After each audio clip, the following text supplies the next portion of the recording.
Rebonjour, moi c'est Nick. Aujourd'hui, on est accompagné de Karim qui va nous guider à travers la comparaison de 3 micros sur l'enregistrement d'une voix. Donc, Karim, explique-moi un peu, justement, pour démarrer, les micros qu'on a utilisés et le contexte avec la voix, la pièce et puis la distance des micros de la source. Donc, on a enregistré une chanteuse avec 3 micros différents, 3 micros de 3 familles différentes. On a le R121 de Royer, micro à ruban, 1750 $. On a le micro bobine mobile Shure SM58, 130 $. Puis on a le micro large diaphragme condensateur U87 de Neumann à 3950 $ comme ça. Donc, on les a utilisés dans un contexte, j'ai envie de dire maison, acoustique pas traité, carte de son ordinaire, pas forcément haut de gamme ni bas de gamme. Et ça permet aux auditeurs de se retrouver dans un contexte qui est plus proche du leur, je pense. Alors, on a enregistré une chanteuse qu'on ne connaissait pas, qui voulait enregistrer une voix. On ne sait pas du tout ce qu'on va faire avec ce morceau-là. Alors, le choix de micro, comme la dernière fois pour le saxophone, ça a été les 3 familles de micros classiques, à une distance typique pour la voix, ça veut dire, vous pouvez voir sur les vidéos. Et chose particulière, c'est qu'on n'a pas mis de pop filter, on n'a pas mis d'écran. Les écrans qui nous permettent d'éviter les occlusives, là, tous les P, T, B, K, tout ce qui envoie beaucoup d'air dans le microphone, on n'en a pas mis pour tester vraiment les micros tout seul, comme ça, pour voir ce qui peut être intéressant, parce qu'en spectacle, par exemple, il n'y aurait pas de pop filter, donc est-ce que ces mêmes micros-là pourraient être utilisés? L'autre chose qui était intéressante, c'est qu'avec notre chanteuse, on a eu beaucoup de dynamique. On a une chanteuse qui chantait moins fort, puis très fort. Alors c'est intéressant de voir comment les microphones ont supporté ça. Alors je les ai écoutés. D'abord, j'ai eu des premières impressions. Quand on écoute, évidemment, le microphone à ruban est très chaleureux. J'ai pas d'autres mots pour le décrire. C'est le terme qu'on utilise souvent, chaleureux, soyeux. Ça veut dire que c'est un micro qui a tendance à atténuer un petit peu les hautes fréquences, ce qui est agréable à la première écoute. En passant au 58, on a une grosse différence de son, on n'a pas du tout le même caractère. C'est sûr que le 58 a un son beaucoup plus, j'ai envie de dire, en avant. Ce qui peut être intéressant parce que dans un mix de musique, on veut souvent mettre le ou la chanteuse en avant. Donc le micro le fait tout seul, automatiquement. Et une autre chose qui est intéressante avec ce micro, c'est que vu qu'il a une augmentation dans les hautes fréquences, donc il augmente jusqu'à 5 dB à partir de 2 kHz, jusqu'à, disons, 15 kHz, où il se remet à chuter. Cette crête de présence, on va dire, fait qu'on entend beaucoup les bruits de bouche, l'air et les bruits de bouche. Et psychoacoustiquement, qu'est-ce que ça fait? On a l'impression d'être en proximité de la chanteuse. Ça veut dire qu'on a l'impression que la chanteuse nous parle ou nous chante. On a l'impression d'être dans son intimité quasiment. Même si si on écoute les prises à niveau égal, le micro SM58 à bobine mobile nous donne l'impression que la chanteuse est un petit peu plus proche. On va écouter un petit extrait donc, des 3 micros, un passage, et je vais passer donc du microphone à ruban au bobine mobile SM58, puis au U87 microphone large diaphragme condensateur. To all my friends, I apologize. I went out with silence by my side. To all my friends, I apologize. I went out with silence by my side. To all my friends, I apologize. I went out with silence by my side. Donc on constate que chacun des 3 micros a une personnalité quand même assez différente. Ça veut dire qu'à un moment donné, c'est une question de goût aussi. Qu'est-ce qu'on cherche à avoir? Dans notre cas, on ne savait pas ce qu'on cherchait. De toute façon, on voulait faire l'expérience avec ces 3 micros, 3 familles de microphones bien différentes. Pourquoi j'en choisirais un plutôt qu'un autre? Dans quelle situation il y en a un qui conviendrait plutôt qu'un autre? Je pense qu'il est assez clair quand on est passé au 58, cette sibilance, ces bruits de bouche, ça susurre, on est proche de la bouche. Donc ça met l'auditeur en proximité du chanteur ou de la chanteuse, qui peut être une chose voulue. Quand on pense à Michael Jackson, par exemple, tous ces bruits de bouche sont très importants. Il fait de la percussion avec sa bouche quand il chante pas, même quand il chante. Donc, ça aide. Ça aide à faire passer la voix. Quand on pense à quelqu'un comme Eminem, par exemple, qui a un débit très rapide, très saccadé, très percussif, la voix d'Eminem n'aurait pas du tout le même son que si on mettait un 121. Le 121, ça va adoucir tout son impact. Et puis, c'est peut-être ça le desservirait énormément. Parce que ça retiendrait un petit peu son rythme, son débit, son flow. C'est pas ce qu'on voudrait. Je sais pas moi, Johnny Rotten, chanteur des Sex Pistols, il a enregistré son album avec un 58. L'album des Sex Pistols en 79 ou 77 a été enregistré avec un 58. Pourquoi ? Il pouvait cracher dedans. Ça veut dire qu'il pouvait chanter de façon naturelle, ce que lui il appelle chanter. C'est une autre façon de chanter. Mais pour pouvoir capter la performance de ce musicien, il fallait un micro comme ça. Un autre micro, ils avaient essayé avec des larges diaphragmes condensateurs, ça n'a pas marché. Donc 58 conviendrait très bien dans certains contextes. Quand on passe ensuite au U87, on constate qu'il est un petit peu moins sibilant que le 58 l'était. Donc pas de surprise, le U87 est un terrain d'entente, on va dire, entre la chaleur du 121 puis l'agressivité du SM58. Donc je risque de parler beaucoup plus du 121 que du 58, parce que ce sont vraiment deux sons complètement différents. Le U87, si je le compare avec le 58, j'ai l'impression que c'est un peu comme le 58, mais avec un de-esser. Parce que le problème du 58, du SM58, bobine mobile, c'est qu'il est très sibilant. Donc il y a des passages où il y a beaucoup de S, et si on écoute bien, ça sonne un petit peu distorsionné. Il y a comme une fréquence agressive, un peu métallique. Je vais vous mettre un passage. I apologize. I apologize. I apologize. Donc le U87 est sibilant quand même un petit peu, mais il y a une autre fréquence que le 58. Et puis si vous écoutez à haut volume, la sibilance du 58, elle, comme je disais, elle frise, elle frôle la distorsion. Elle est un petit peu plus agressive, un petit peu moins plaisante que celle qu'on a sur le U87. Donc pour la sibilance, on va écouter encore un autre passage. On repart du ruban. With silence by my side.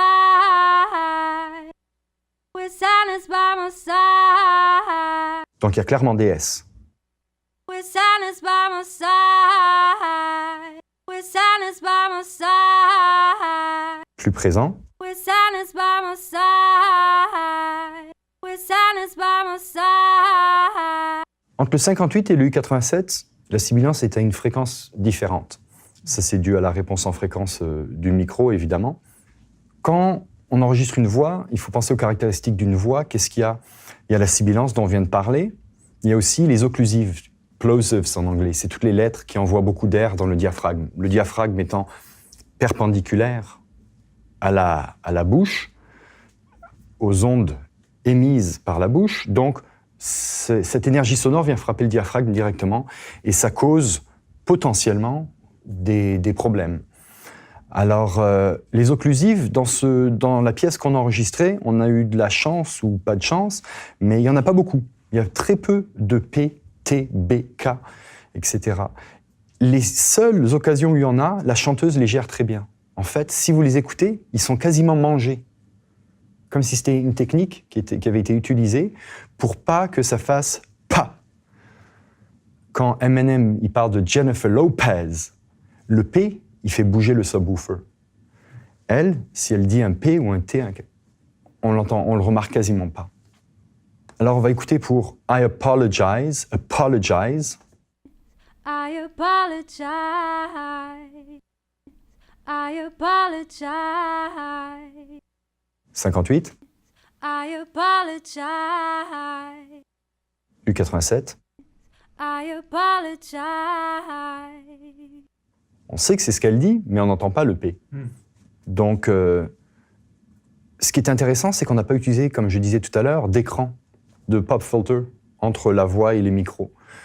Donc c'est ça, c'est là que c'est la performance qui fait en sorte qu'il y a moins de plosives. Exactement, exactement.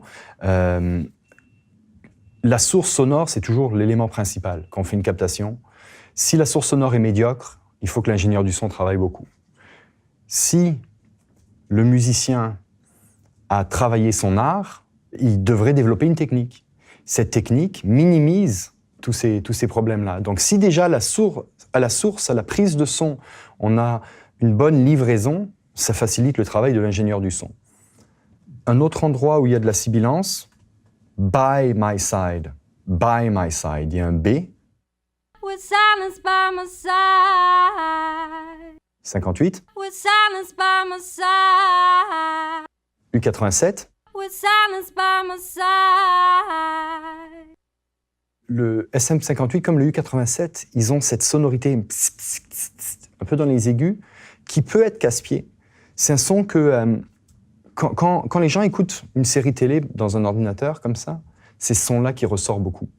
Et si on a déjà beaucoup à la prise de son, au mixage, à l'écoute, après ça peut être problématique. Et ce qu'on constate très rapidement, c'est que le 121 n'a pas tout ça. Par contre, le 121 a énormément de fréquences graves, ce qui peut être un problème. Pour une chanteuse comme ça, le contenu en fréquence grave n'est pas utile. On aurait besoin de le couper. Alors, le ruban R121 ne nous rend pas trop service de ce côté-là. Par contre, le U87 a déjà des graves d'atténuer. Le SM58 a déjà des graves d'atténuer.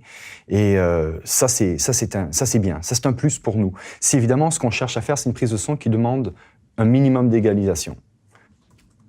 On a une chanteuse qui met pas mal de dynamique, comme on peut constater, sur ces formes d'ondes. Si j'écoute un passage, on va passer d'un endroit doux à un endroit fort. Essayons de voir si les micros ont du mal à gérer ça. Le ruban. All my friends, I apologize. I went out with silence by my side. Pas de problème. 58. All my friends, I apologize. I went out with silence by my side. Le U87. All my friends, I apologize. I went out with silence by my side. Donc ce qui est bien, c'est que les trois micros n'ont pas de problème d'occlusive. Les trois micros n'avaient pas de problème à gérer la dynamique, ce qui est normal, j'ai envie de dire, pour n'importe quel micro digne de ce nom. Hein. La performance chantée qu'on avait là est intéressante justement parce qu'elle nous permettait de regarder, d'entendre ces différences. Par contre, il y a une différence, quelque chose que j'ai entendu, c'est qu'entre la partie plus douce et la partie plus forte, on entend la réverb dans la partie forte. Et c'est très, très, très audible, peut-être même plus audible dans le 121 qui est en figure 8. Le micro R121 de Royer est un micro en figure 8, ça veut dire qu'il capte les sons qui sont derrière le micro et les sons qui sont devant le micro. Étant donné qu'on a capté cette voix dans une pièce qui ressemble plus au salon que les gens peuvent avoir chez eux, qu'un studio professionnel, alors que se passe-t-il quand c'est normal dans une performance chantée d'avoir une variation de dynamique ? Quand la voix est douce, on n'entend pas la pièce. Quand la voix est forte, là, la pièce résonne. Et ça peut être un problème. Alors, écoutons, justement, là, je vous conseille de lever le son sur votre système et puis d'écouter pour essayer d'entendre la réverb. Alors, je dis de la réverb, mais en fait, c'est quasiment un écho parce qu'on l'entend se répéter. Sûrement que la voix a frappé les vitres et est revenue dans le microphone et ça a donné un slapback echo, quelque chose comme ça. Alors, c'est pas forcément un écho que j'aurais envie d'avoir tout le temps. Le problème avec une réverb ou un écho comme ça, c'est qu'une fois qu'il est dans la voix, on peut pas l'enlever. Alors, on va les écouter, on va les comparer. I went out with silence by my side. Encore. I went out with silence by my side. Si j'écoute le 58. I went out with silence by my side. C'est présent aussi. Et le U87. I went out with silence by my side. Alors, est-ce que c'est gênant ? On parlait de slapback echo. Slapback echo, c'est quelque chose qu'on associe beaucoup à la musique des années 50, au disque Sun Records avec l'ingénieur du son Sam Phillips qui se servait d'une machine à bobine, à ruban, pour créer un écho comme ça. On retrouve ça souvent dans Elvis, Jerry Lee Lewis, etc. Je ne suis pas sûr que ce soit le même style de musique ou que ce soit approprié pour ce style-là, d'une part.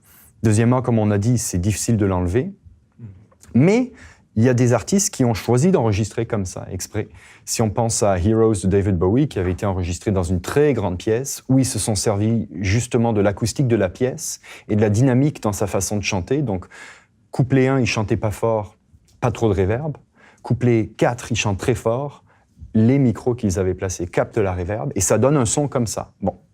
C'est intéressant, ça n'a jamais empêché David Bowie de vendre des disques, c'est super, mais je ne suis pas sûr que quand j'entends ça, j'entends de la qualité, du luxe, de la haute production, quelque chose de commercial, de bien travaillé. C'est un son, j'ai envie de dire, un petit peu...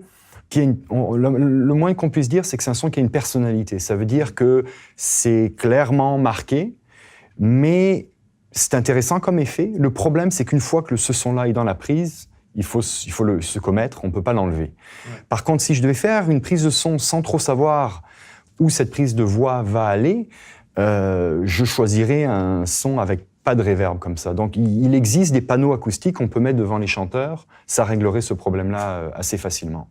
Donc, quand j'écoute le ruban R121 de Royer, je le trouve un peu trop chaleureux pour une chanteuse pop. Pour notre contexte, c'est pas ce que je choisirais, parce qu'il faudrait que je coupe les basses, et peut-être que j'augmente un peu des hautes, dans un contexte pop, disons. Des enregistrements de jazz peuvent se faire très très bien avec juste des micros à ruban, même des enregistrements pop, je dirais, on pense aux White Stripes, qui ont enregistré un album avec juste des micros à ruban, ça marche. C'est juste qu'il faut que ce soit un choix dès le début. Et puis après, quand on parle de musique pop qui passe à la radio, qui est en compétition avec d'autres, le contenu en haute fréquence doit être contrôlé, puis des fois, s'il n'est pas assez présent, ça peut jouer contre l'artiste. Bon, peut-être. Après, si vous n'êtes pas en compétition avec d'autres artistes à la radio, si ce n'est pas le débat, c'est pas grave. Le 58 avait quelque chose d'intéressant, Bobine Mobile, il nous rapprochait de la chanteuse, un effet d'intimité qui était peut-être intéressant. Et le U87, ça serait sûrement mon choix parce que pas besoin d'égaliser les graves, c'est déjà atténué. Pas trop de sibilance, donc j'ai pas besoin de mettre un de-esser que j'aurais eu besoin d'utiliser sur le 58, ou moins besoin d'un de-esser. Et puis en plus de ça, peut-être même moins de compression sur le U87. Parce que le 58, avec toute cette présence dans les hautes fréquences, si les hautes fréquences ne sont pas contenues, ça peut vite devenir casse-pied à l'oreille. Et puis, dans la comparaison qu'on est en train de faire, on n'essaie pas de faire sonner un micro comme un autre micro. Ça peut, si quelqu'un a un SM58 à la maison et qu'il a envie de le faire sonner comme un U87 ou d'essayer, c'est un choix. C'est une façon de faire, mais c'est pas la seule façon de faire. L'autre façon de faire, ça serait de choisir le micro pour la situation. Ça veut dire que si vous écoutez chacune des pistes individuelles, il va y avoir un vibe différent pour chaque prise. C'est du feeling, c'est dur à décrire, mais tu l'écoutes et puis tout de suite, il y a des images qui te viennent à l'esprit. Si cette image qui te vient à l'esprit est la même que celle que tu cherches à montrer avec ta chanson, à créer avec ta chanson, ça marche. Donc il faut les écouter, les micros, et puis se poser la question, lequel sonne classique ? Lequel sonne vintage, lequel sonne bien liché, bien commercial, bien réalisé, lequel sonne agressif, lo-fi, quelle est la vibe du morceau? Et il faut trouver le micro qui va aller avec cette vibe. Ce qui fait que le choix du micro dépend de la chanson. Même avec le ou la même chanteur-chanteuse, je changerai peut-être de micro d'un morceau à l'autre. Et c'est peut-être vers ça qu'il faut essayer d'aller. Plutôt que de trouver le meilleur micro, il faut trouver le meilleur micro pour la situation. Ben, c'est très bien dit, puis justement, comme on le répète avec la vidéo pour le saxophone, ça dépend du contexte. Mais justement, c'est intéressant d'entendre le fait qu'on puisse utiliser différents micros pour le différent feeling qu'on va recevoir grâce à sa réponse de fréquence, ses qualités. Donc, justement, je vous remercie beaucoup, Karim.